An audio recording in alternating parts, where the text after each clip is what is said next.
nhớ rồi nè này chỉ sẽ đỡ nè nhưng mà phải tụm của nhà là giò cứ có nè nhưng mà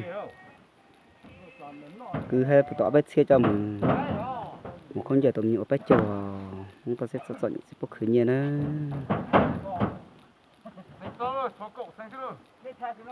nhưng mà thôi nó có sát sát bởi vì tại đó bốc có là thế họ phải từ nào về cho cái tim mong để có dây giò phải cho cái tim gầu sữa những chỉ chọn nhị để uốn xuống lên xuống khó giò có xịt chơi đi rồi phải cho mong giò nữa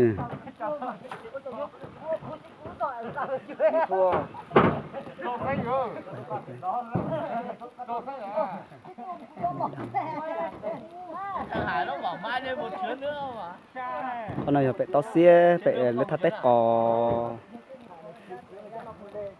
sau khi biết thô cò phải cờ nữa còn là số bên một tôm bên phùng xuống xí nữa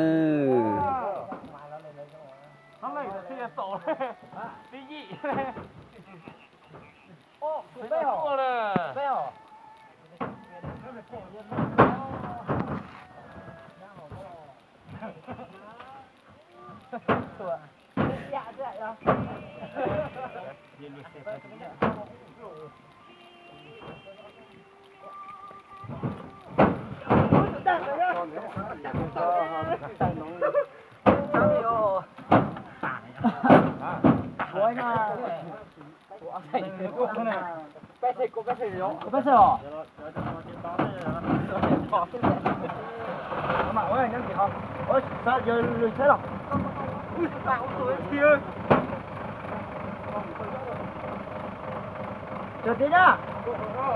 Đi này. Rõ xảy.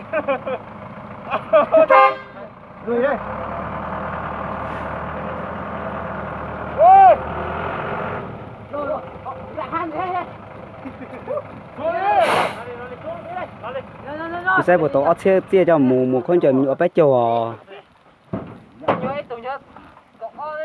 tôi sẽ chọn những sập để giò xí nữa lúc nào cái uốn lên giò cho cỏ xí